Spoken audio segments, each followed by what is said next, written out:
apparently my roommate Clayton, he was asked to be in a focus group to watch the trailer of this film. And they asked his opinion, and all he did was complain that anacondas do not live in Borneo.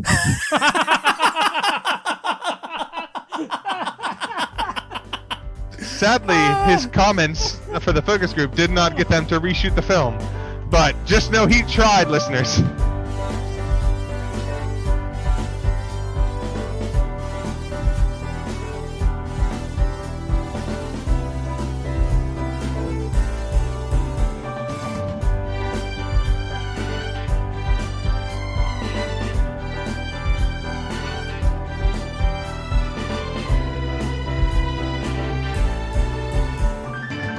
And welcome back to the Trashwatch podcast. We've had a little bit of a extended summer break, but with quarantine, we all thought, what the hell, let's get back together and try to have a little bit of fun. And of course, we've got the three boys back in the room via Zoom. What's up, folks? Brian here, and welcome back to the Trashwatch reboot. This is Brandon. I promise this will not be as fun as the 90s cartoon show Reboot. But what can be? Right, and this is Chris. Oh, man, I am glad. Actually, I think the reboot might be a little bit better than what we did, because today's film was Brian's choice, and it is a garbage fire. You're welcome. Oh, my God. So we are talking about Anacondas and the Hunt for the Blood Orchid. Can't believe you didn't remember that title more quickly. They mention Blood Orchid so often, and not another name at all. I thought about trying to drink my way through this movie, but then I realized I had places to be tonight, and if I drank every time they said Blood Orchid, I would be in the hospital right now. Except they don't even say that much, because they keep saying perennialis immortalis or whatever. God, yes. I was like, first off, the laziest scientific naming, because it's like, I don't know, immortality perennial. There we go. Work done, everyone. Why the hell early not? From the science store. Well, Brian, since this is your pick, why don't you give us like a 30-second rundown of what you think this movie is? This is Deep Blue Sea with snakes. Except Deep Blue Sea is fun. I remember having fun watching Deep Blue Sea. Yes, that's true. But, like, it hit me watching it yesterday that it is the same basic plot where, and literally up to and including, like, one of the first scenes is a CEO saying, we're going to cut funding for this life-saving medical research, this world-changing medicine. We're going to cut funding. It's not working. And then they're like, no, one last big score to prove that we can save all these lives with bullshit science. And then they go and they get picked off one by one in grotesque ways. And there is a token animal throughout the entire thing that survives. Which, again, point to Deep Blue Sea. That parrot gets eaten. Yeah, that's true.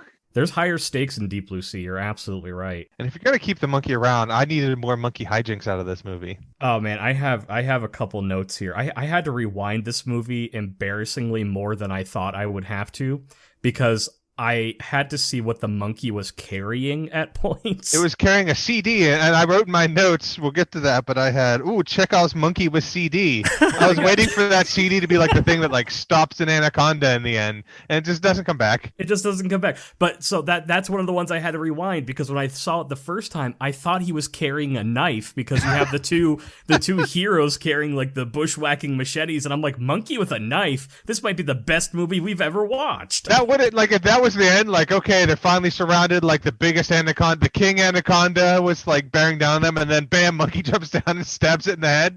That would have been a 10 out of 10 movie right there. Oh, so good. Monkey with a Knife, by the way, is the new sci-fi original movie. Yeah, they run out of all other noun combinations. They're down to monkey with a knife. Which, speaking of which, this movie has 2 sequels. It does. I'm sorry, I believe it has 3, if I remember correctly, because there's a crossover film.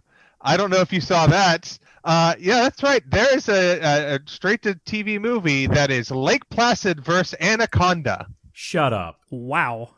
I am. Yeah, as so foreshadowed this. in this film, but with the fight. Tired. Infinity War is the most ambitious crossover event in film history. Wired. Lake Placid versus Anaconda. Also, it's not the monster in Lake Placid, it's the lake itself. They're like, well, shit, we can't call it Giant Croc versus Anaconda. No one's going to know what's going on. Okay, so getting down to the nitty-gritty here, The majority of my notes are this movie is outrageously horny. It's my so God, horny. yes. I wrote down like how fucking horny this is. Thank you guys, because that's same with my notes. Is first I put down like this is the horniest boat ever, and then like the horniest jungle, which is crazy because for all you good listeners out there, one of our hopefully recurring features on this show will be the IMDb Parents Guide. So under sex and nudity, Oh my god, here we go. it says there is no sex or nudity at all. Period. Bullshit, there's a snake orgy. Hold on. There is no sex or nudity at all, period. Not even kissing, period. Which also, I'm going to contest that, because there's a scene where Gail comes out of the bedroom, and Gordon comes out of it like 2 minutes later. Oh yeah, and she's putting her clothes on, and she has a walk of shame. Oh, well, it was right after she was like drinking heavily and decided to, like normal women do, talk to him by like leaning over the table, Yes. just like this, normal talking posture where you're bent over a table literally. Brandy, wait, hold on. Are we not supposed to talk with our cleavage? I thought that was the rule. I mean, that's how we get things done, but we are not classy people. We're not This is scientists. true. We're not scientists. Yeah, okay, so yeah, that's a big reveal. Halfway through the movie, right before they fuck, she says that she's also a scientist. No, and she was in the first scene. She was Yeah, the but, scientist like, in the opening. she doesn't even like talk about it the entire time, and all of a sudden it's like, oh right, I'm a scientist. I'm not sure why she's really there at all. Like, if you're going to send someone for the company to make sure that, like, the job gets done, don't send the lab scientist who is against the research. In the opening boardroom scene, she has a line where she's like, I don't agree with this, which she doesn't give a reason because it's so quick that, like, we just need to do this boardroom scene because Deep Blue Sea did it, so let's get in, get out in a tight 45 seconds. See, I thought they were going to make her like the lawyer for the company or something, kind of Jurassic Park it, They could, but no, she's a scientist, and she doesn't even give reason like, oh, we're playing God here or anything. She's just like, I don't agree with this life-altering drug. Like, why do we want people to live longer? Yeah, it's like fundamentally it just seems like she just thinks it's kind of a waste of time. Like not even that she disagrees with the principles or the mechanics of it, just like, Yeah, also, they touched on it later, but 7 years is not that long of a time to wait for an immortality drug. Thank A drug that's going to make you live forever, like, oh no, I'm 7 years older, now I have my immortality drug. What will I do? The moment in the movie, and I know we're kind of jumping all around the place, but when they take a huge leap and decide, oh right, the snakes clearly eat the flowers, and that's why they're so big, because they live forever. I'm like, Well, that's a time where the 7 screenwriters were sitting around going, all right, how do we convey this information that's why we have even bigger anacondas? and there's some horny old man in the background smoking a cigarette. I don't care, just make sure there's the orgy. and it's just like Deep Blue Sea, where it's like, hey, the source of this magic life-saving drug, that's why the sharks are bigger and smarter and evil. Well, they were intentionally making them, so they had some evidence that these sharks were larger because of them. This one, though, they find a stone carving and like, that's it! That's why they're big, because this stone carving means that the anacondas eat these flowers and therefore age longer. Look, stone carving, this means we can do human testing. These are not good scientists. I do at least respect that they had the Gail, the scientist, she goes, that's anecdotal evidence at best. I'm like, thank you, at least someone here. It's like, what do you mean that's proof? Also, in my notes, I said she purposely said anecdotal because it sounded like anaconda. Some writer was sitting in the room going, all right, crack my fingerness, I am done for the day. Even with us jumping all around, I do want to go back. Let's see if we can kind of go in order of this terrible film. Because I want to make sure we have time to appreciate the amazing opening line from the guy. I'm pretty sure it's his only line in the movie. One of the executives gets real excited and turns and goes, this could be bigger than Viagra. Yes. Oh my God. This movie exists squarely in the year 2004. And again, this movie is so horny. It's so funny that like later they say, hey, this is the next penicillin, which like that's the example to make. Like penicillin, the like change that it had on the world. Like that's what you're looking for. But this guy is like, this could be bigger than Viagra. I'm like, holy shit. Brandon, this is what we call metaphor and symbolism, because you see, Viagra is a magical drug that makes your anaconda bigger than ever before. Okay, so like the opening of this movie, we get a cold open where some native tribesmen are hunting what I assume is a tiger, although they're never in the same space at the same time. And also, Bengal tigers aren't native to Borneo, so... Oh, well, let's talk about the fact that they keep calling Borneo a jungle and it's a rainforest. Those two things are also different. Of the many sins of this film, I'm like, you know what? Chris, they are not good scientists. I do love the moment after or at the end of the boardroom meeting where they're like, oh, well, we have to go to Borneo. Hard cut to the next scene of them getting off a boat, and a guy says, welcome to Borneo. And I said, well, there we go. I know exactly where we went and how we got there. I mean, I could have used a travel by map montage, so that would have been nice. Oh, man. Oh, well, there is kind of a travel by map. It's just we're looking at the map and people's fingers touching the map constantly. Yeah. My first note from the section is the line, why don't you two just get a room? Like, trying to sell this, like, His Girl Friday playful banner between Gordon and Gale that does not exist. There is no chemistry there. And they treat their barbs as if, like, oh my god, this is the most, like, scintillating sexual tension under the surface, like, ever seen on cinema. Oh, also, like, okay, why are they waiting so long to go get this orchid if they've known about it already? Like, why did we wait so long for this board meeting? It's like, you put a time limit on yourself of 7 days at this point. Why? If you know you only have this long, why did you wait this long to do this? Also, if you're a major pharmaceutical company, first off, maybe hire a helicopter to fly people directly there. But also, if you're not going to go that route, maybe set aside more than $25,000 to hire a boat. They're like, oh, we got money. Like, maybe I forget in 2004 that was a lot of money, but like, we got $25,000. Oh, also, they keep saying it's the rainy season in Borneo. It rains maybe 4 times in this movie. I was like, well, because the rain scene, it's just nonstop ADR while they're standing out in the rain. I was like, oh, I wonder if they were going to have it raining, and then they realized, like, oh, wait, we can't record when it's raining like this. Let's get to talking about our major players in this movie. So we're introduced in the boardroom scene. We've already talked about Gale, who's a scientist at this company, and then we've got like kind of our two big like scientist people who are Gordon and Jack.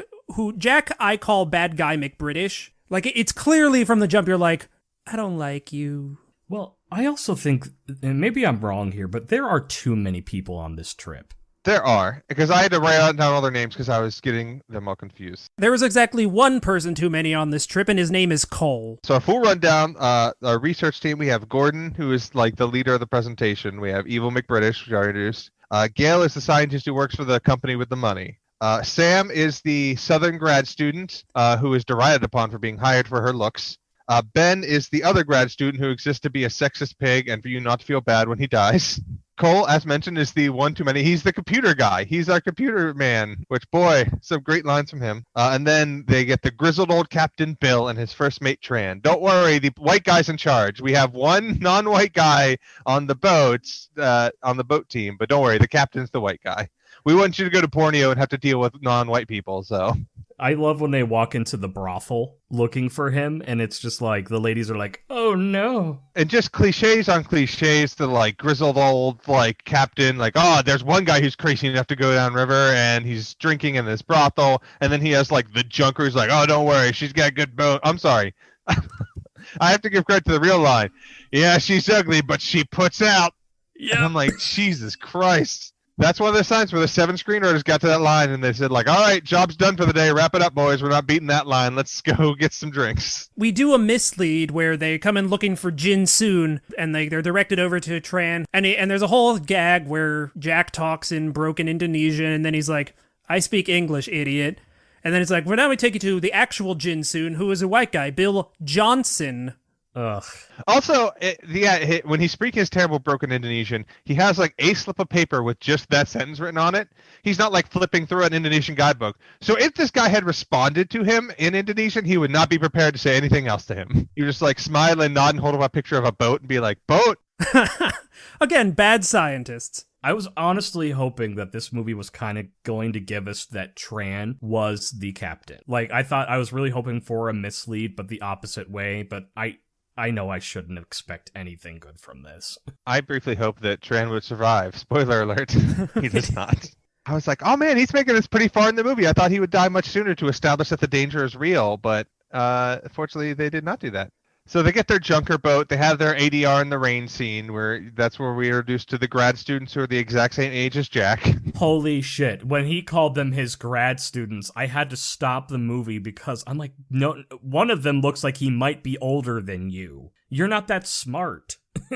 Listen, he's a trust fund kid. Yeah.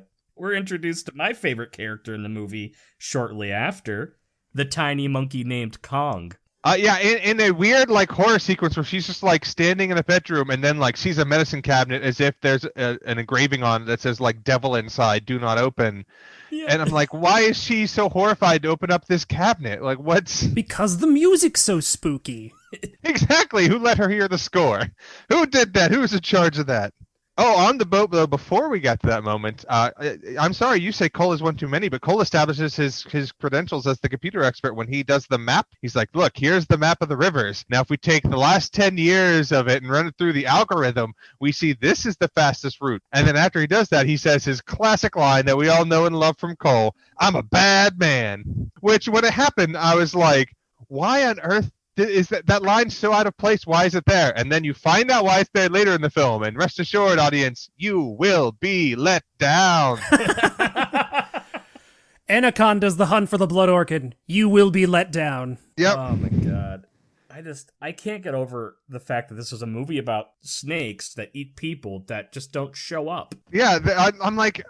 The first hour of this movie, I didn't know who the antagonist was. They're trying so desperately to be an alien film. I mean, they even took the naming convention and just made it ANACONDAS for the sequel. But then they weren't confident in that, so they added the subtitle. I gotta tell you, I am embarrassed that MacGuffin slipped me because I did not realize that there was going to be more than one snake. Yes, ANACONDAS this time around. I just assumed it was a shitty title. No, the 7 writers walked into the room and pitched it and just wrote an S at the end of Anaconda and made it a dollar sign. Much like James Cameron. Like literally at one point when the other boat driver gets attacked by the snake, my note was something along the lines of, okay, so are there mystical portals that are going to be revealed that the snake can now travel like miles in the future or, back and forth through, time and space? No, there's just more snakes, Chris. That's Anaconda 6. They are apparently, there's a reboot in development of Anaconda, just FYI, so No. Mayhaps one day we'll get together around a new film and discuss that. Oh my god. So the thing that I love about Anaconda, the first film, is 90% of the film, it's a snake puppet, and it's awesome looking. Mm-hmm. This movie just says, fuck that the whole time. Yeah, one of my notes is, that sure is a 2004 CG snake. Like, at the time, they were probably like, we fucking nailed it, guys. Look at this snake. It's so good. And I'm here like, oh boy, you guys did not nail it.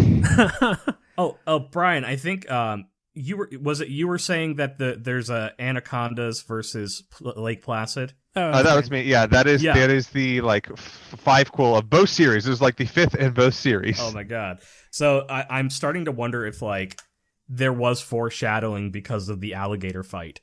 Yeah, it possibly. I wrote that in my notes. I was like, oh, this is foreshadowing the Lake Placid versus Anaconda movie. Oh my god, the alligator fight. And nobody helps her. They're just laughing that she fell off the goddamn boat. Why is everyone making fun of her? Like, your coworker just fell into a river in the middle of the rainforest and is like frantically swimming to the boat, and you're just like being like, sucks to suck. Right? And when they showed that her arm was cut, which, by the way, if you watch the rest of the movie, her arm is perfectly fucking fine. Mm-hmm. But they're showing because there's blood in the water. I was like, oh, is there going to be, like, Amazon sharks in this movie? Or nope. Well, thinking back to the first Anaconda, that was my first horrifying learning about the Kandiru, the dreaded fish that swims up your urethra. Yes! And I remember how horrified I was of that concept. To this day, I'm haunted by that fish. And Anaconda was the first one to introduce that to me. Right? Oh, God. That one also had the fish that gets stuck in the throat, right? And they had to do the emergency trach. Yeah, it was a wasp, I think. Yeah, that one, oh man. Yeah, the first Anaconda, for it not being if I watched it now, I'd be like, this is not a very good movie, probably. But it's so much more competent than the piece of shit that we watched. I kind of feel like this movie wasn't actually written by writers, so there's that new trend of making a AI watch 1,000 hours of things and then write a script. And I feel like this was just, it made them watch like 1,000 hours of WebMD and then also National Geographic. And then this is what came out of it. And TV. Because there are some random like pop culture references in this movie that are just, that again place this movie squarely in the year 2004. Yes. So, and actually, one of them is right before Gail falls off the boat. Is that she's on the satellite phone over. She's like, "Can you hear me now? Can you hear me now? Can you hear me now?" Other things that place it squarely in the year 2004 are the fact that I worked at the movie theater at the time. So this is one of the movies I went and saw with a free pass. I took a date to this that did not go super great. I cannot imagine why. But I was like, whatever. It's back then that was my move. Anytime I can get a date, I was like, let's go see a movie because I get them for free. Well, no, yeah, that's very smart. Going back to this movie being extremely horny, I just pulled up popular movies from 2004, and I feel like this was just a horny movie year. There was that terrible King Arthur movie with... oh, so bad. Yes. The Guy Ritchie? Yep, the Guy Ritchie King Arthur movie. Yeah. That terrible movie, The Girl Next Door. Oh, that's a horny DVD cover where they're like, oh, she has that tube top. Maybe if you slide this case down, she won't wear that tube top. She is. Collateral with Jamie Foxx and Tom Cruise, where Tom Cruise is just like naked doing pull-ups. I remember that, unfortunately. This was just a horny year for movies. That terrible werewolf movie, Cursed. Yeah, no, this all is like we were a year into Iraq at this point. America rah fever was at a fever pitch. And so, we were all just like walking around dicks hard because we were America. Fuck yeah. Team America World Police came out this year too. Make movies horny again, man. Come on. Yeah, make America horny again, everyone. That's what quarantine has done. That's the thing. We're complaining about how horny this movie is, and we've been living through quarantine for over 6 months. So the nation right now is once again hitting peak horniness because we're all fucking trapped inside, and we still think this movie's too horny. Oh man. On the briefly on the alligator fight though, I did have the note just because they had a separate shot for it. It wasn't just like, whatever, just be shouting things to them in the water. They did a separate shot of the Jack, the villain douchebag British guy. All he does is shout, "Get out!" while they're in the water, like fighting the crocodile, alligator, whatever it is. And I'm like, they did a separate insert shot. So it wasn't like they had them improv and he just shouted something dumb. They're like, all right, here it is. This is his straight up shot. Also, I was like, man, they were really straining to hit that 87 minutes to make it a movie. Nothing was on the cutting room floor. There are no scenes. There are no scenes that did not make. There are no deleted extras. Yeah, to its credit, this movie we get on the boat 12 minutes in. Yeah, and then nothing happens for the next half hour. Well, one thing does happen, which is the first night that they're on the boat, Kong climbs up into a tree to get some kind of fruit. And he gets stuck in the jungle while the boat continues on. He's trying to follow the boat, and then he starts getting chased by anacondas. And I wrote down, in my notes, in all capital letters, "Eat that monkey." Well, I wrote in my notes that this is the classic screenplay trope, but it's the eat the monkey moment to establish your villain of the anaconda. Yes, and the monkey does not get eaten, and I'm still on the side of the anacondas. Much like Save the Cat, we have Eat the Monkey. Eat the monkey. It's the fundamental opposite. Not enough people talk about. You got to eat the monkey if you want to know that the threat is real. I will tell you, one of my favorite websites is doesthedogdie.com, where you can, it's a database where you can look up your movie and see, is there a dog in this movie and does the dog die? Because I really hate watching movies where dogs die. Mm-hmm. It hurts my soul. I could care less if people die because people are terrible, but I love, dogs. As evidenced by this film. Yes. But there is no database for the cat or the monkey, and I'm like, we are missing an opportunity here, folks. So let me register the domain name doesthemonkeygetiaten.com. Brian, I think that one might actually be taken for other reasons. Yeah, that's a whole other thing. Don't Google that. Fine.edu. Make it educational. .org. We just want to get the word out there. Yep. The world needs to know. That does remind me though of there's a game reviewers that basically just tell you, can you pet the dog? Is there a dog in this game? And Oh, can you pet yes. it? Yes. But that includes games like, hey, the Blair Witch game. Yeah, there's a dog in it and you can pet it. So go play the Blair Witch game, everyone. Just don't worry about shitting your pants out of fear. You can pet the dog. It was about this time in the movie, though, when I wrote down, wait a minute, why are like the head scientist or researchers for this lab the ones who are going on the boat trip to Borneo to collect flowers? It's not like they need to like get the chemicals there. Like, oh, once you take it off the stem, it goes bad in 10, 20 minutes. Like, no, they could have sent a team of Navy SEALs to go get this. But no, they're like, let's send the actual. I mean, the real reason is they couldn't afford to hire more than 10 actors. Well, $25,000 only goes so far. That's true. My next note here is I don't know a lot about science, but I'm not sure how getting 50 flowers to make 1 ounce of a miracle cure is going to make a viable serum for testing. Because when you run out of the flowers, it's not like you're going to grow more of these flowers that only bloom every 7 years. Well, because, I mean, I think it would be that, like, okay, once they have enough, they can, like, replicate the chemical formula. And I'm like, why didn't you do that the first time around? Or did you just find this flower and decide to start dicking with it and, like, whoops, we accidentally found immortality? I mean, that is most of science. That's true. Most of science is like, oh, shit, I left this thing out overnight. What's this crap growing on top of it? It's probably useless. Or, like, the moment where they say, if you charged $100 a bottle for this, I would have jumped in for the gator myself. And my only thought was, oh, okay, so capitalism is the enemy in this movie. Also, okay. $100 a bottle. Get the fuck out of here. It's 100,000 minimum. Like, Americans lie awake at night dreaming of paying $100 a bottle for like things to stop life-threatening diseases, let alone a luxury drug to make you immortal. Dear God. Yes. I mean, and again, Jack is basically British Martin Shkreli. Like he is absolutely not like selling this for $100 a bottle. They're saying, "Ooh, 1 week worth of insulin. Sorry, that's going to be $1,200." But here we are, 1 bottle of immortality pills, $100, please. Right. We need to talk about our hero, Bill Johnson. Snakes? Oh, Bill Jung-soon. And his shitty boat, the Bloody Mary. The boat that puts out.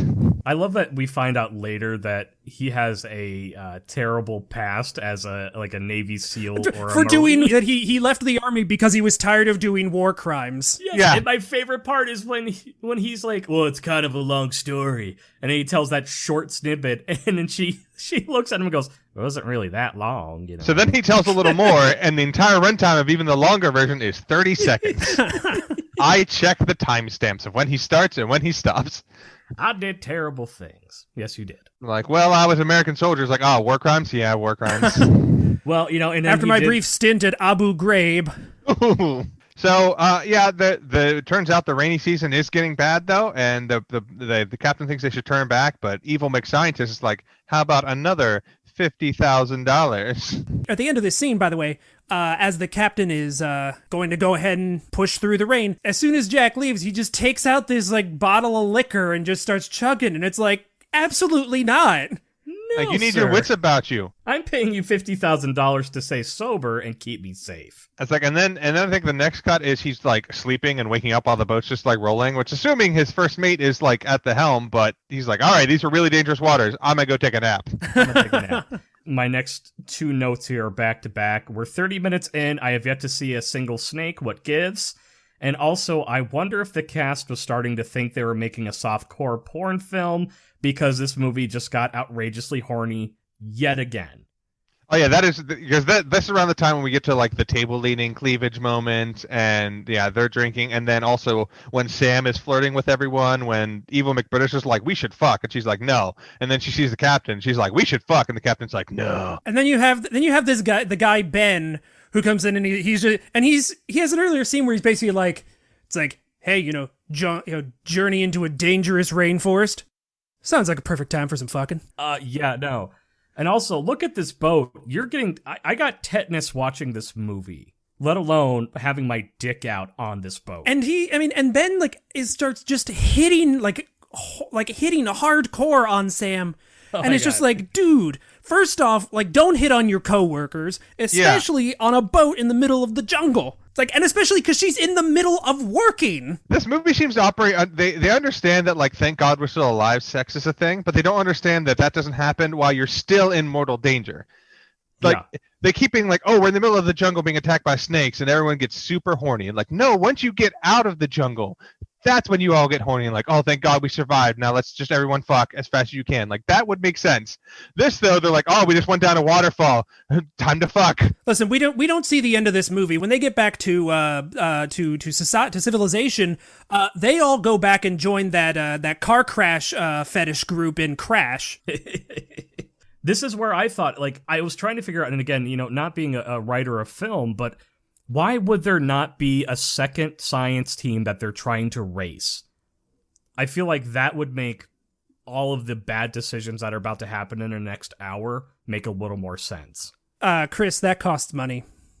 Yeah, but you don't even have to show them. Like, just be like, oh yeah, we got word that this other group is coming, so we gotta hurry the fuck up. I mean, hell, just make it literally the evil team from Twister, and just have Carrie Elways be this mustache twirling villain again who shows up 90 minutes into the movie. Accent. The problem is, guys, you're thinking of the wrong examples. They want to make an alien film, so the evil needs to be the person who works for the corporation and doesn't care about their lives at the cost of the scientific discovery. The villain was capitalism the whole time, which, I mean, true story, but like, you have to know your movie's pretty bad if I don't care about a movie that the message is capitalism is bad. Like, if I'm not all about that movie, you fucked up.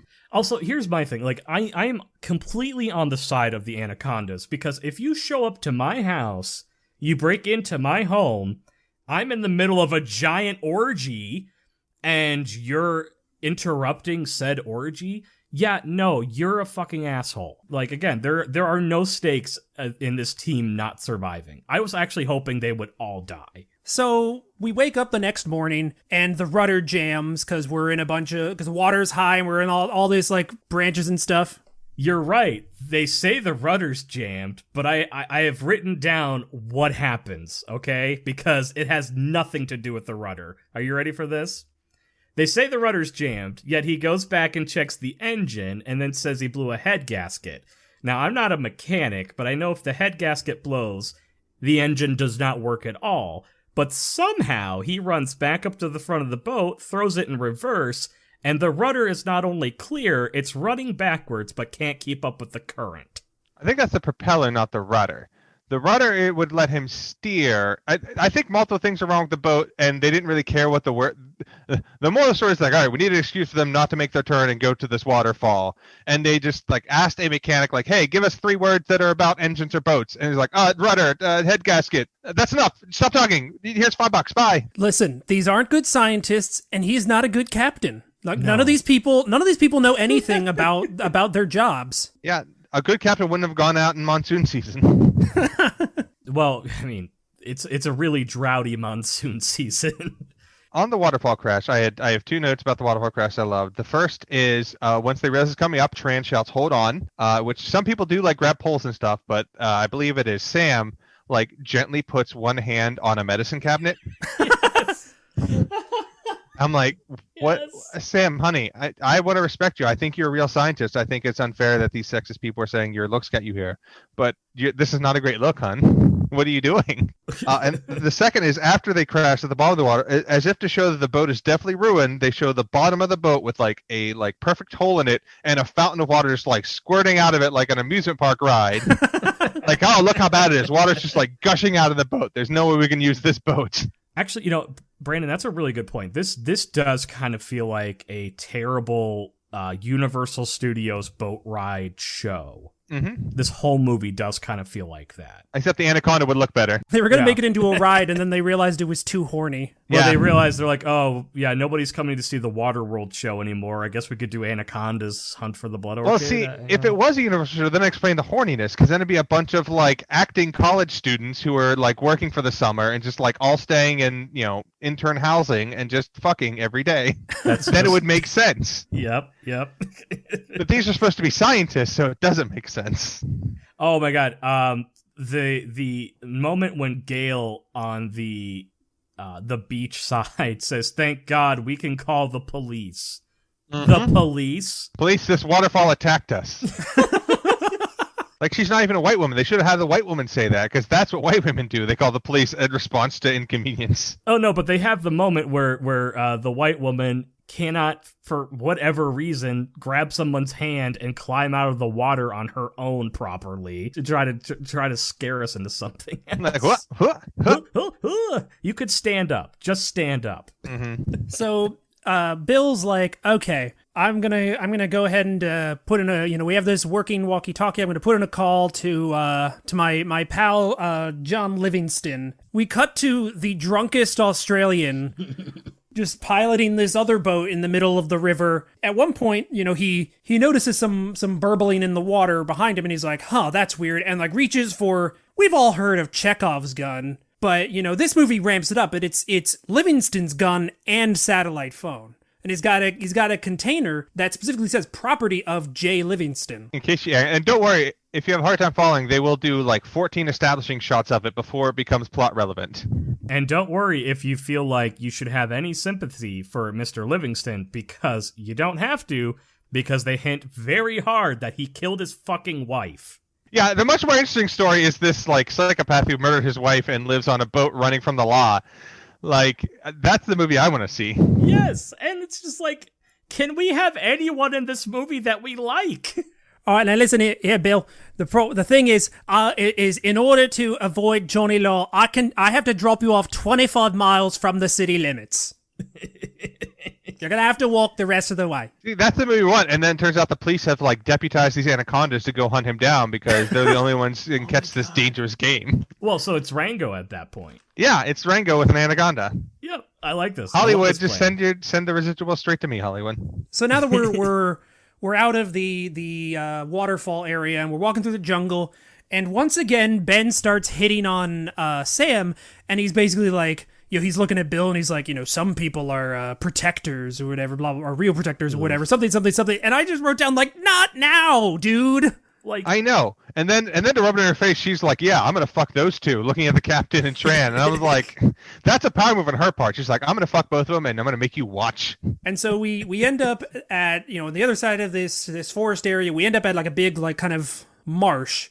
And, it's like, it's going to take a day to walk around, so we better just truck through. And there's actually a shot, I do like the shot when they're walking through the water and you see the snake, like, curving around them. Oh, yeah, it was perhaps the one of, like, 3 good shots in the movie. But at the same time, I feel like this is the moment if Spielberg ever caught wind of this movie, he would be suing so hard.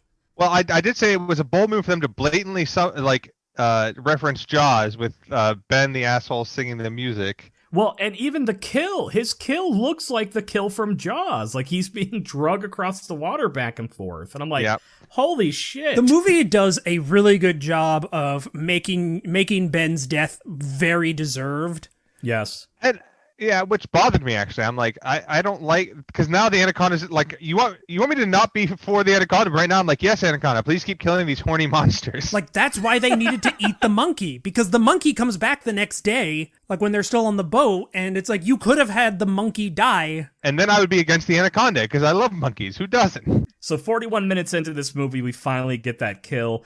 It is craptastic looking, but it was very satisfying. It looks shitty. I'm right there with you too, Brandon. Like, again, there's no empathy or sympathy for any of these characters, and even like his death, like normally I would be thrilled to see somebody die in a creature feature like this, but kind of like you, I'm like, there are no stakes. I don't care if any of them make it. And it was so fast, like it was not like the shots weren't even good. It was the first reveal of the snake to our main characters, and it was like non-existent. So British McDouchefuck, when they're all like out of the swamp, says, and I quote, "He was my friend. No one else feels worse about this than I do." And he says it with no emotion at all. I mean, how could you? Like, honestly, I'm surprised that he didn't just start laughing as he's saying it. Right, he's my friend. He suddenly grows a mustache and just starts twirling it as he says it. So then, so after this death, and everyone's kind of traumatized because, holy shit, the guy we all hate got eaten by a snake, and Bill's like, we need to go and just meet up with the boat. We're not going to go and find that flower. And Jack's like, but you have to. This only blooms every 7 years. And finally he's like, fine, another $50,000. And so he's like, fine, deal. Bill talking to the Southerner He says something along the lines of like, "Don't blame it on him. It was my call." Yeah, I know. To me, I wrote this down because it's an amazing sequence where he's like, he reveals hidden information. He's like, I knew I should have stopped. He's like, yeah, don't worry. Jack paid me an extra 50,000 to keep the boat going and not turn around, even though I knew it was dangerous. So basically, his speech is like, here's the guy you should blame, but don't blame him. It's my fault. It's they just had like a checklist of things that needed to have for the next scene. Like, I don't know. Here, sure. These characters will be talking, I guess. And this one will say that to the other one, and we're done. And I didn't get a chance to write down who said it, but I know they said it to Cole, the computer geek. They said something along the lines of, "I would vote you off this island." Again, dating this fucking movie. Yeah, I said timely Survivor reference. So good. That was right after I'd sell my grandma for a Tic Tac. Also, why does Cole get every leech? Like, no one else has a single leech on them, and he comically, like, if this was a comedy, it'd be great, because then, like, the nervous nerd would have, like, 45 leeches on him. Well, I was really praying for a wiener leech. I really was. I'm surprised they didn't go there. Like, if there's a lead scene, it's probably that, and they were like, he's like, leech downstairs, bro. You don't know what it's like. Munching on my anaconda. Like, it's Don't there. burn my dick, bro. Don't burn it. I wanted my dick sucked, but not like this. Not like this. There you go. Brian wins this round. 12 comedy points. All right. I do like, though, I think we jumped over the scene where Gordon is, like, rubbing his feet down. He goes to put his boot back on. That is the scene. Fucking feet. Yeah. But Tran stops him. He's like, wait. And he pulls out and checks, and this poisonous spider who will paralyze you for 2 days, and they grab it, and he's like, haha, I found a new drug, like, we're gonna be rich. And I'm like no one's discovered this spider before? Yeah. That Tran just knows everything about this spider. There's a name for it. There's, like, multiple names for this spider, but they act like they've discovered this new species. Also, like, the bottom of this man's feet are disgusting. Yeah, they should grow so Absolutely disgusting. Like, even Quentin Tarantino would not be okay with these feet. Mm-hmm. Do you think Quentin Tarantino ever saw this movie? I think he watches this movie at least once a year. I think he's seen, any movie that even remotely has, like, violence like this. He's like, I'm in. I want to see it. What's going on? So this is where I embarrassingly wrote, wait, how did the snake get all the way over to the other boat guy? Is this like a portal thing? And then I realized, oh, it's called ANACONDAS, so there's probably more than one. Yeah, so we've got Livingston, and he's, much like Bill, is drinking and boating. Also, these snakes love chomping butts, because the hunter at the beginning, that happens to him. The snake grabs his butt and drags him around. Presumably, the same thing happens to Ben. And then the snake comes onto Livingston's boat, bites him, and pulls him off of. And so this boat, veers off course because there's no one driving it. And I'm assuming that he must have just these, like, the entire bottom of the boat must be just filled with booze and liquor, because this boat crashes and goes up. Goes up in flames. Well, Brian, I mean, we've been talking this whole time about how horny this movie is. I'm not surprised at all that these anacondas like to eat ass. Like, I mean, well, first off, that's the one thing we know about anacondas is they like buns. Hun. Yeah, it's what they're famous for. So I don't think we can like blame the film for that one. Yeah, so they find the boat, and they're like, and they're freaking out because Livingston's nowhere to be found, and Jack is looking around on the boat. We don't see him take it yet, but he does take the walkie-talkie and gun. Yeah, that's a big reveal later. Ooh.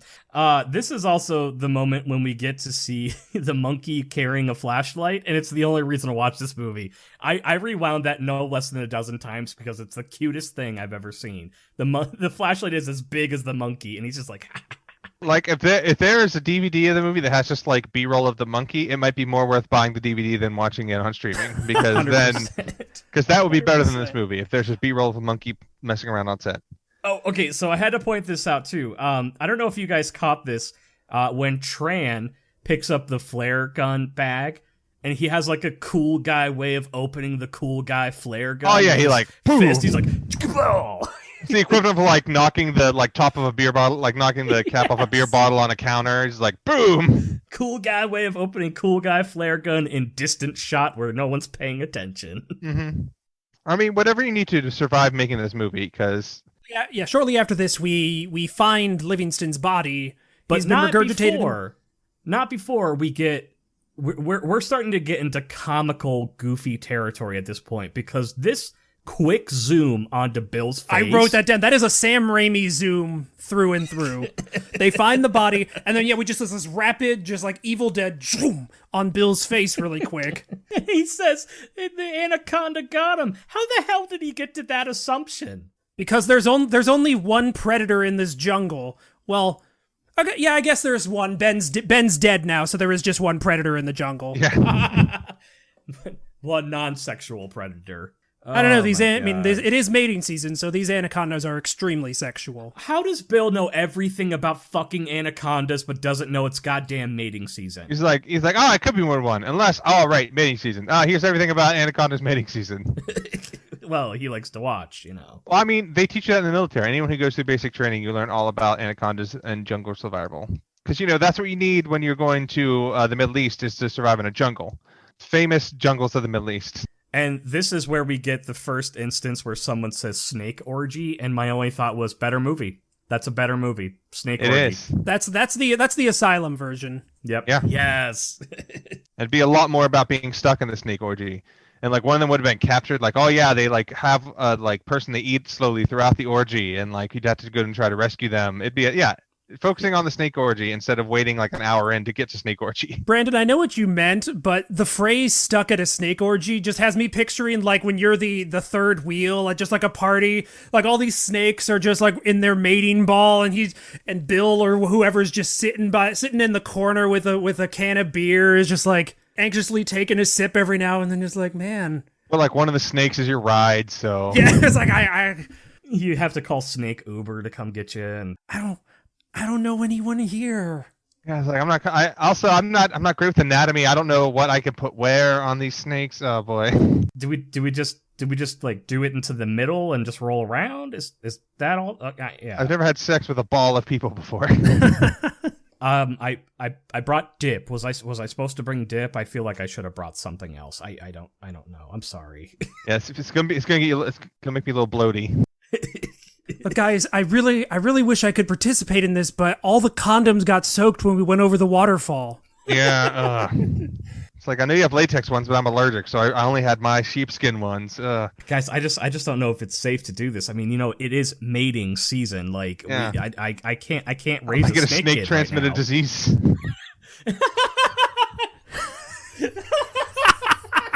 Anacondaria. Yeah. All right, boys, we did it. We cracked this movie. Wrap it up. Put this one in the can. A perfect episode. Oh my god! Wait, how did we get genital warts? Well, somebody brought the frogs. I'm sorry. Yeah.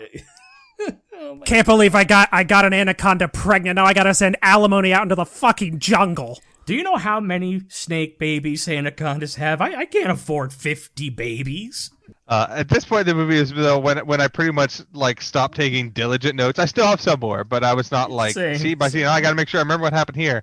They're heading towards a village, I think is the next step. Yeah. After this, yeah. But before that, Bill says this. Now, please pay attention and don't stray from the group. No one has strayed from this group at all this entire movie.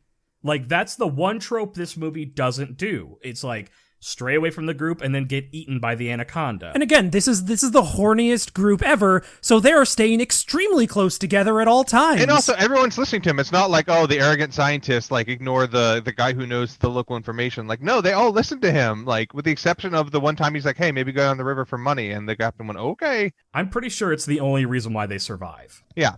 It's not like they're getting in danger because they're not listening to him. But he constantly reminds them. They come across a headhunter's village at this point, completely abandoned, although we learned that all of them probably were eaten at some point. Well, some of them also, because all the boats are missing too, so it's like... so they at least killed one anaconda, and they like halfway dragged out one of their friends, but then decided to leave him there artfully with like his legs hanging out. And then they start destroying the village to make a boat, and my note here was, and now this movie turns into dumb Swiss Family Robinson. Well, this is also where they're like, okay, guys, we know we're heading towards our finale. We got to make sure we get the last of our cliches off. So this is when they have the captain literally shave with a knife for no reason. And he shaves so badly. He has like a 2 days worth of stubble. With no shirt on. This is where we get the war crime story. Yep. It's a very touching scene where Sam's like, "What are you doing?" He's like, "You never seen a man shave before." Well, and I think she comes in clearly like an hour into the shaving because the rest of his body is completely waxed clean. Yeah. Also, she was clearly coming to have sex with you before they take the boat. She's like, "Okay, we might die on this. Let's do this." And he's like, "Nah, I just want to talk about my emotional trauma." And like, God damn it, bro! This is such a horny trip. This is the one time it would have been acceptable to sleep with someone, and you fuck it up. Oh my god. Yeah, so this is the quickening of Ben's betrayal, because now the captain is like, okay, we're definitely not getting the blood orchid, even though at this point they're pretty much the closest and easiest way. Like all the other times the captain was like, fine, I'll do it for more money. This is the one that doesn't make sense. I'm like, now it seems like it's just down that other river, maybe quickly go grab it and then get on your way. It like not more dangerous happened since the last time he said he would do it. I mean, I guess the closest we get is that this is when they find the like decayed orchid in the village, and they're like, oh, the snakes must be eating them to live forever. Oh yeah, that's on needed. the well. It's like on it's like etched in stone on the well. Yeah, and therefore, yeah, as we discussed, the sound scientific proof that's why. So then our Chekhov's spider comes back for the first time. Don't worry. Yeah, because Gordon finds the phone and gun, and he's like, wait a minute, you could have called for help this whole time, and you didn't. You could have called the police. In case you forgot, it is still the rainy season, and it starts pouring again. Yeah, then Gordon's like, I'm going to tell on you, and Jack's like, I think not, and throws the spider at him.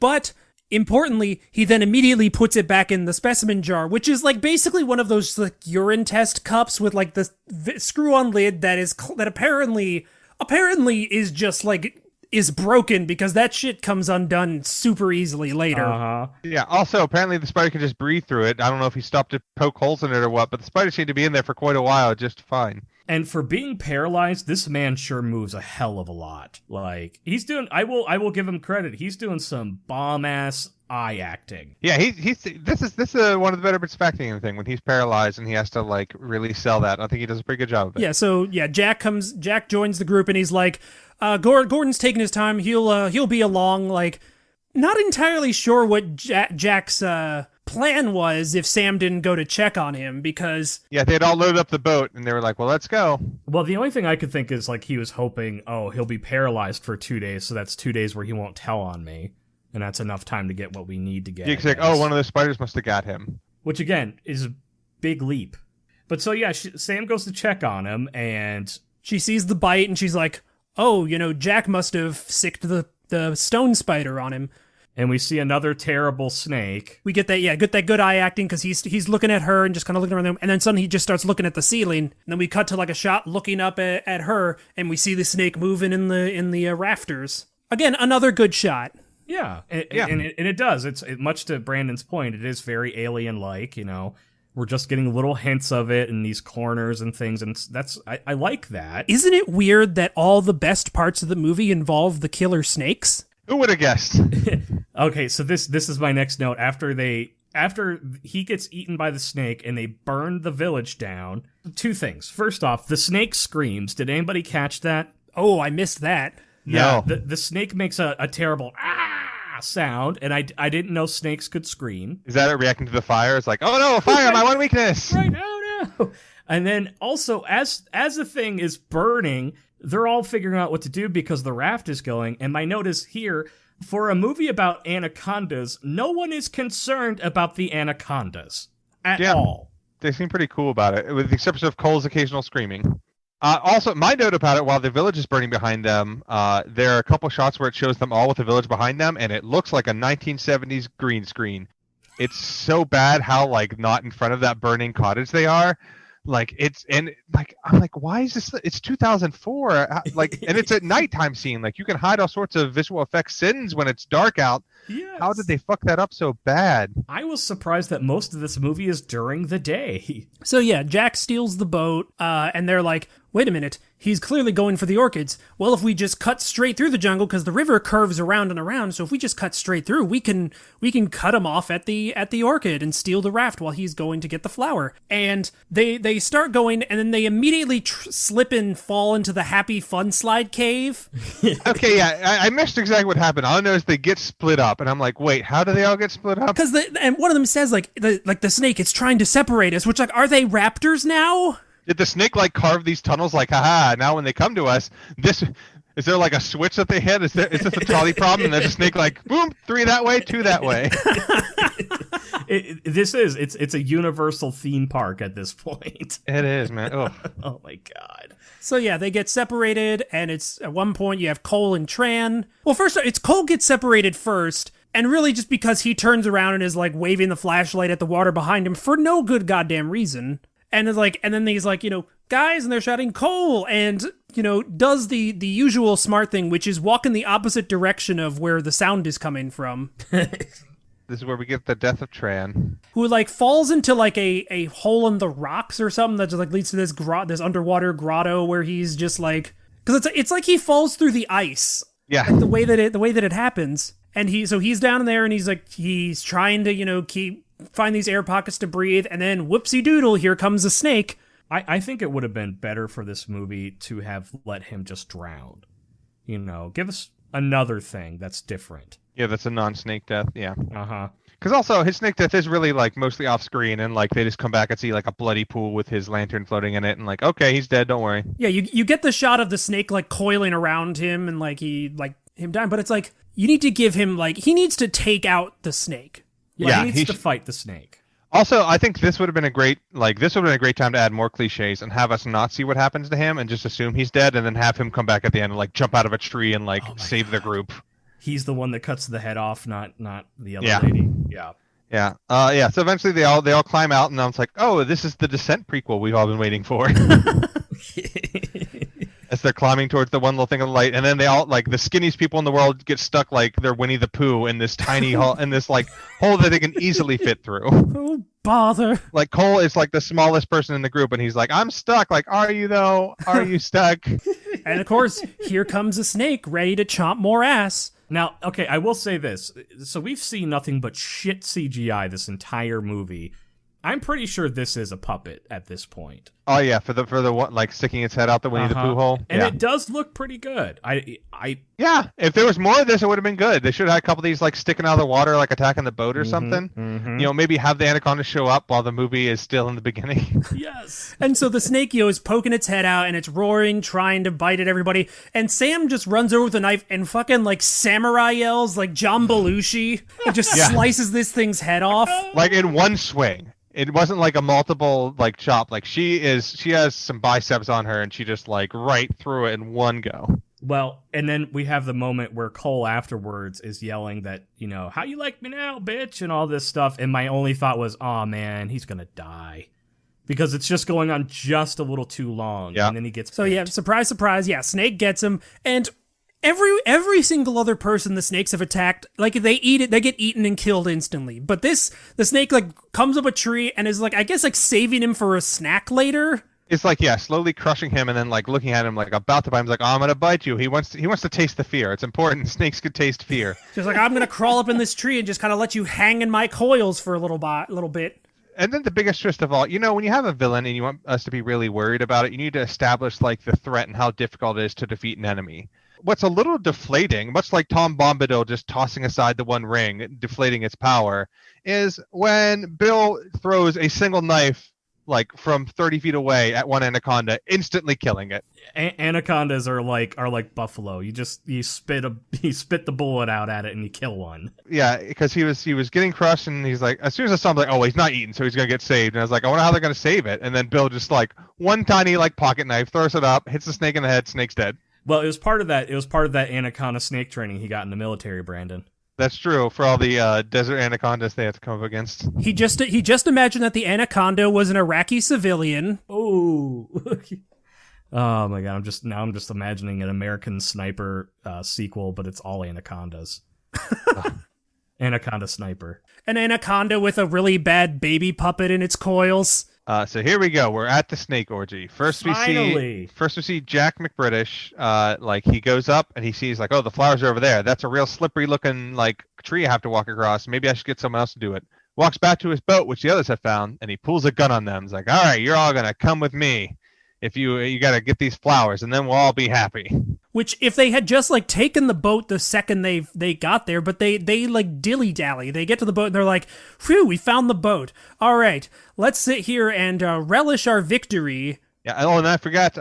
When he has him cornered, Bill starts reaching for the world's deadliest knife, and fortunately, the bad guy spots him and shoots him in the shoulder. So he gets Sam to walk across and start collecting the orchids. She looks down, and the snake orgy's happening underneath her.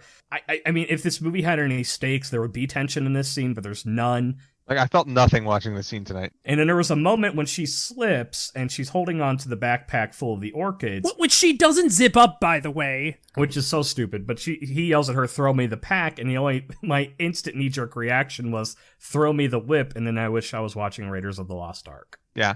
And again, that movie kills the monkey. Yes. So ultimately, she throws in the pack, and then without anyone else's help, she just climbs up herself. And actually, speaking of John Rhys-Davies, he is the villain in the subsequent two Anaconda sequels. In Anacondas 3 and 4, he is the main villain. He gets a real bad death in the fourth one. I'm okay with seeing that. I'm just saying. You just watch that clip. It's the only clip of it I've seen, and frankly, it's all I need to see. Also, fun fact, just so you know, because they know what their fans love, the Blood Orchid comes back in the fourth Anaconda film. Oh my god. So, like, you know what people really like about the Anaconda franchise? The Blood Orchids. It's really important. Yeah, so apparently that comes back. My note here also is, he died the way he lived, smothered to death in a snake orgy. And also, she falls in the snake orgy and is completely fine. Yes. Like, the snakes take no interest in eating her. They're like, we got this guy. Oh, okay, so going back to Brian's thing earlier, she's the guy against the wall drinking the beer, and he's like, "Okay, I'm brave enough, I'm going in," and nobody touches him. So Poor bastard. So what happens is she slips on the log, and he's like, throw me the lamp. And she does throw the bag, he catches it, and then Bill, recovers, punches him, the bag falls down the cliff a little bit, and whoops, here comes convenient paralyzed Spider out of the bag.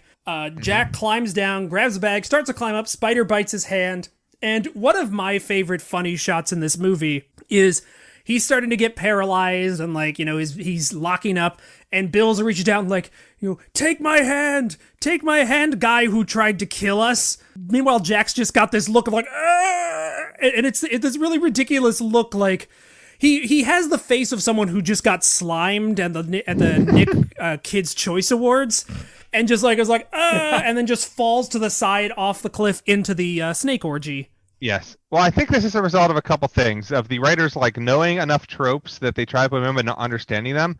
Because the spider biting him and being what led to his death is okay, the villain created his own destruction. But what they're going for with him reaching for his hand is the sort of thing where the villain got so greedy that he had a chance. Okay, this guy was going to pull him up to safety, but instead he went for the bag. But he was already paralyzed, so he couldn't really move either way and just kind of fell over. They should have just had the bag in the snake orgy. And he was reaching for it, and the guy's like, "Are you fucking stupid? No, give me your hand, I'll pull you up." And he's like, "I'm going for the bag," and then gets eaten by a snake immediately, when he goes for the bag. Luckily, he gets hardcore eaten by these snakes. Hardcore orgy style. But let's talk about this too, though. So they've lost the bag of the blood orchids, but there are still more blood orchids. You could go back and get more. Also, he set himself up to get immediately killed because, Bill had hit him on the head, and he fought him off a little, and was gonna kill him. Instead, then threw him aside and decided to climb down this precarious cliff. I was like, the guy you were fighting is still alive right behind you. He's just gonna turn around and kick you in the face and kill you. What are you doing? I'm starting to think that British McEvil is not a very well drawn villain. Sam gets out of the snake pit, and this is where we get the, one of the snakes is like, "Dude, you're wrecking our party," and comes out to follow them. Again, if you crash a snake orgy, you're going to have to expect that the snakes are going to be mad about it. Also, what if they just view the people as the buffet? Oh, sweet, the buffet. Oh, they got it catered. The orgy, I'll assume that one of the other anacondas had ordered these people as catering for the event. When people are on a bagel, you can eat people anytime. Yeah, and you don't want to eat. You gotta pace yourself. Maybe eat half a human. That way you're not too bloated to continue the orgy. You gotta pace yourself. Don't go too hard on the buffet. A little tip for orgies. Well, listen, yeah, you don't want to end up like Kyle, where he threw up at the last one, and we had to clean up the human remains. It was a whole mess. It was rough. It was rough. Yeah. So a snake is rearing out though, and they're like, "Oh no, what's gonna stop this snake?"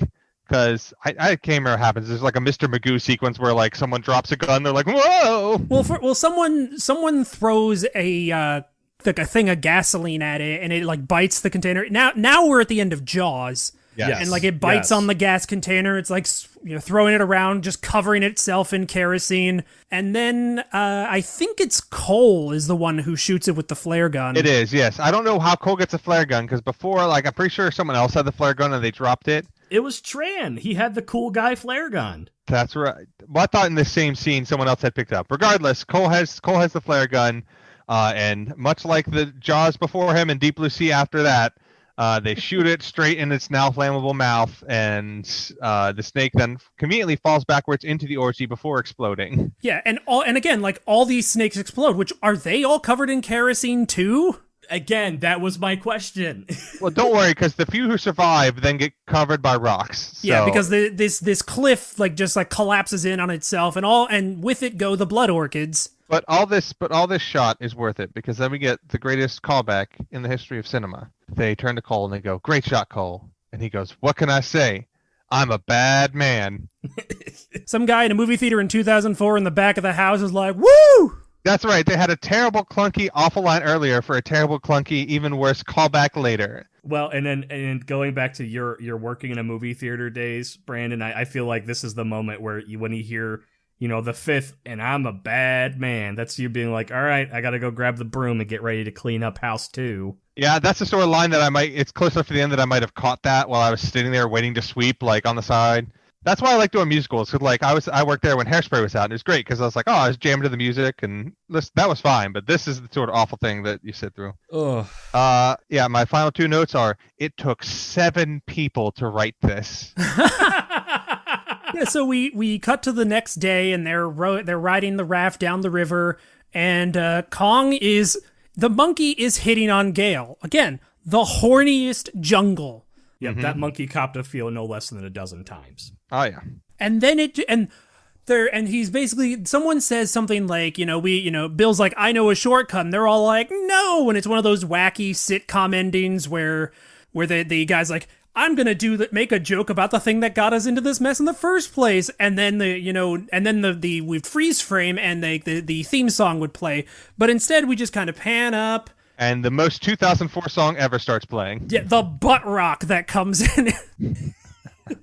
I was hoping for like like an MC Hammer Addams Family rap or like a Limp Bizkit cover. Oh no, this is thoroughly 2004, so it's going to be like an Underworld Evolution style song that's going to play, and that's exactly what we got. Chugga chugga chugga anacondas chugga chugga chugga. Snake me up inside. Well, first off, again, horny jungle. Because this movie's not self-aware enough to we would have to wait a few years to get Snakes on a Plane, where it had the Snakes on a Plane song at the end.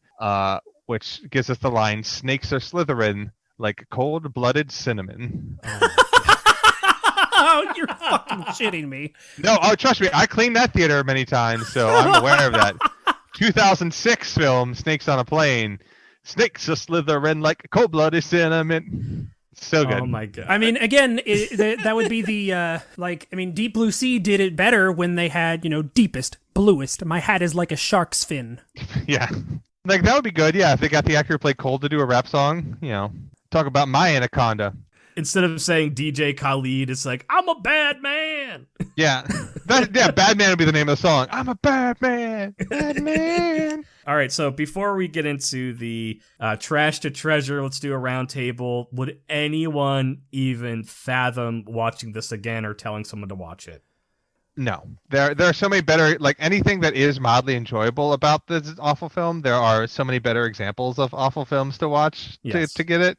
Yes. At best, I might say watch like the trailer. I feel like, because I watched the trailer before I watched it, and I was like, yeah, I got about what I got out of the trailer from watching the entire film. Yeah, the trailer made me a little nauseous, I'll be honest, but I was like, yeah, that seems about right for this movie. I would fervently say no, don't watch it again. Like, I like creature features, I like monster films, but this movie is so dedicated to not being a part or showing you the monsters or making the monsters a part of the journey that I just, like Brandon said, I go watch like Five-Headed Shark Attack or something else. Something that's going to give you, at least continual views of this monster attacking. Yeah, this is definitely a one and done kind of thing. I think this movie is every man's trash. Yeah. Yes. No treasure.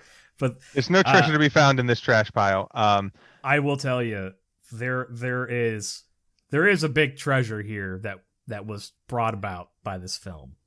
So let's get into it, okay? This movie on Amazon has a 61% 5-star rating review. Really? Yes. That's much. Insane. I mean, I guess if you're buying this movie on Amazon in the year of our Lord 2020, like it's because you love Anacondas: The Hunt for the Blood Orchid, and you already have 5 copies. There is something about being desperate to like justify your purchases that already happened. Yes. This movie has a 4.5 stars out of 5 stars on Amazon. So it is pretty successful in the streaming and buying realm. So what we had talked about before in earlier episodes is doing a section called Trash to Treasure, where we find people that it gave the film a 5-star review, and then we look at their other 5-star reviews to see what other things they enjoy, what other trash they are a part of. So we've got 2 for today, all right? The first one is from a woman named Iman. Iman gave this a 5 out of 5 stars, saying, I liked it. It is good as a family movie. Like the story and the graphics. One of the best Anaconda movies I've seen so far. I mean, given its competition... Yeah. But he said one of, right? Yeah. One of the best? Like, okay, yeah, it's certainly one of the best 5. So I went through, and she gave a lot of 5 out of 5 star reviews for bad movies too, so I was saying they were going, okay, this is something that we probably would appreciate. But the one product that stood out that she gave a 5 out of 5 stars, and I still don't really understand what this is, Vatika Garlic Enriched Hair Oil promotes natural hair growth. She gave it a 5 out of 5, says, great product, feels good, doesn't smell as bad as I thought it would. So she bought it expecting it to smell bad. Like, I'm going to dump this thing that I think smells bad in my hair. And then she got it, she's like, it doesn't smell that bad. It doesn't smell 5 stars. 5 stars. All right, now this is the big one, guys. This is going to be a little lengthy, but it is worth it. We are introduced to a woman named Patsy Stock, okay? Patsy Stock gave Anacondas a 5 out of 5 stars, calling it a hissing good time. Her review, this is a favorite movie for my granddaughter and me. We watched it every time it was shown on TV plus on video. She and her family no longer live close enough for us to spend time together. She called me a week ago to tell me it was on TV where she lives and that she misses me. So I'm sending this to her as soon as I receive it, which I think is that's kind of cute. You know, you have that moment with your grandmother, and I think that's kind of nice. But we're going to get into some of her verified purchases here really quickly, because Patsy's a different kind of grandma. Let's just say that, all right? Her next piece that she bought was the super monkey-faced orchid flower seeds. She gave it a 1 out of 1, says no instructions, takes an orchid specialist to grow them. So I'm assuming this might be like a kind of a follow-through with the original. As monkeys, gift, orchids, perfect. It's her favorite movie. This is where Patsy gets complicated, guys, okay? Her next 5 out of 5 star review is for a Pantech Breeze 4G unlocked cell phone, like a burner phone. And it says, gets the job done. I hate all cell phones and refuse to let a smartphone control my life. This simple phone meets all my needs. It sends and receives text, takes pictures, which I don't do, and I can make and receive calls. What more can you ask for? So that kind of gave me a little more reveal into her, but this is where the real reveal starts, guys. Boy. Patsy likes literature of a certain variety. So I'm going to introduce you to some of Patsy's favorite books from the last 4 years. The first book, Pregnant by the Dragon Shifter. The second book, Hillary and Bill, the sex volume. She gave it 5 out of 5 stars, and she said it gave some real insight into this couple's evil ways. I'm gonna show you my anaconda. Yes. Forever. Long on sex, short on story. One in a series of 3 stories of different BBW with basically the same ending. After a while, you get bored with the endless sexual encounters and beg for a storyline. And last but not least, and I'm going to read the description of what this book is because it tickled me pink. She gave 5 out of 5 starries. Sorry. It Tickled Me Pink is also the name of the book. Oh, yes. I wish. For a book called... It tickled me pink. For a book called Bare Naked, BBW Paranormal Shapeshifter Werebear Romance. Okay. Oh my god. Oh my god. All right, here's the description of the Werebear Romance. Uh-huh. A curvy redhead, Ariana Jacobson, doesn't know what to make of Grayson James, the sexy yet mysterious man who can't seem to take his eyes off her. He's everything a girl could want. Tall, handsome, rich, and built like a Greek god. Only problem is, Ariana hates rich people, almost as much as she hates cocky alpha males. This is a very relatable protagonist. Yes, much to her demise. That's not enough to stop their mutual physical attraction. But Ariana knows he's hiding something. She's put in a compromising position when she takes a job as a nude model for a still life drawing class at a ritzy nearby college. She soon finds out that this particular class studies the erotic arts. Her posing partner is no other than Grayson himself. Oh, no. Will he be able to control his dark secret around her? Will she be able to hide her growing attraction for him? Bare Naked. An erotic story about werebears. What's the author on that? Because I was so intrigued by the Pregnant by the Dragon Shifter that I pulled up that Goodreads profile, and I'm wondering if it's the same author. Holland White.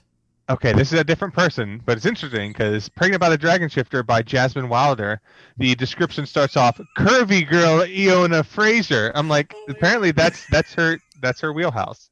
She likes stories about the curvy ladies. Yeah, which more power to her. I'm not gonna. Hey, especially during quarantine, I'm not gonna shame anyone. Whatever you gotta do, any point exactly. in the storm. This is not kink shaming, but good lord. But it's just But here's the thing, because I get all sorts of products that I use and enjoy, but I've never gone online to give anything a 5-star review. No. But this woman feels so passionately about the quality of these things that she's going and giving these 5-star reviews. So I think that it speaks to a level of commitment that I don't have, and I'm jealous of it. Can you imagine, though, being the grandchild of Patsy Cook and then just, accidentally coming across and being like, oh, grandma's into some freaky literature. Okay. Maybe they bond over it. Maybe it runs in the family.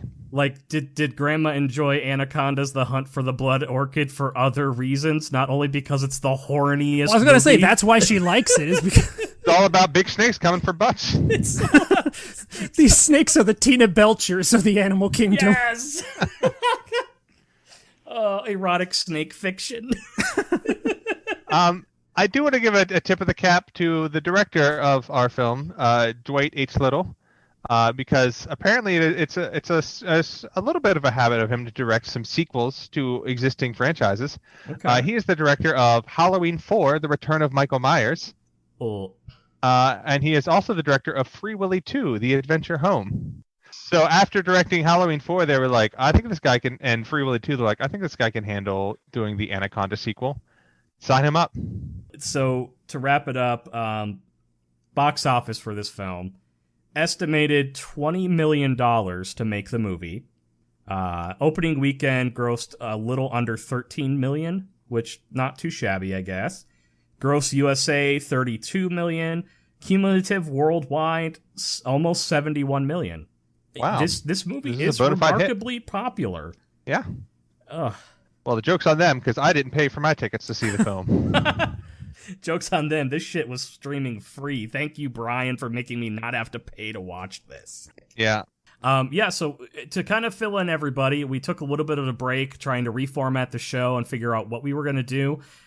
So going forward, the Trashwatch podcast is going to be more focused on movies that we liked as kids or as adults that didn't really get a great shake in the realm of people seeing it or reviews. That also doesn't mean that they're good movies. We like a lot of terrible, terrible movies. So we're going to be kind of sticking with that format for a little while. And we want people to write in about movies that they loved as kids, that they watched as adults that are very, problematic. You can send us your suggestions. Our Gmail is still open. That's trashwatchpodcast@gmail.com. Do you boys have anything that you want to plug? I know the world has kind of stopped moving, so I'm not sure. The world. Yeah, this is gonna be the only thing I'm producing at the current time. So Okay. Listen to the Trash Watch. Yeah. Go watch Suburban Commando. That's what I'm plugging. Follow me on Twitter. Follow Brian on Twitter and Instagram. He posts a lot of his musical stuff, which has been really awesome to follow. Mm-hmm. I am currently working on the possibility of a side show that's a little less intensive, and it's going to be called the TGIFP, Thank God It's Friday podcast, where we are going to pull from a hat a episode number from any of the shows that used to play on ABC's TGIF. We're going to watch them, and then we're going to talk about them, because I learned a lot of my moral ethics from Hanging with Mr. Cooper, and I feel like people did not give that show enough credit. Oh, I watched all Hanging with Mr. Cooper. So good. Also, I feel like the good thing with those shows is the context is irrelevant. You don't need to watch any other episodes. You can watch any random episode and get as much out of it as if you watched every single episode leading up to it. Yep. There was no arcs. Single shots every time. As long as just make sure I'm there for the when we randomly pull the going to Disney arc, because I loved as a kid who never got to go to Disney. I love the arc where okay, all the shows are going to Disney World this week. Oh man, I love when Full House goes to Disney. My favorite was probably Step by Step. Yep. Because they had one of the subplots was Flash trying to ride all the rides in record time. Yes. So The only one of those that I remember was the Boy Meets World one. Yeah, and because they reunite in front of the Epcot Globe. And you're like, oh, our and I was like, this is the height of romance. I'm in middle school. All right, boys. Anything else before we wrap up? Trash Watch. Yes, we're back. The boys are trying. We're back and trashier than ever. Trashier than ever.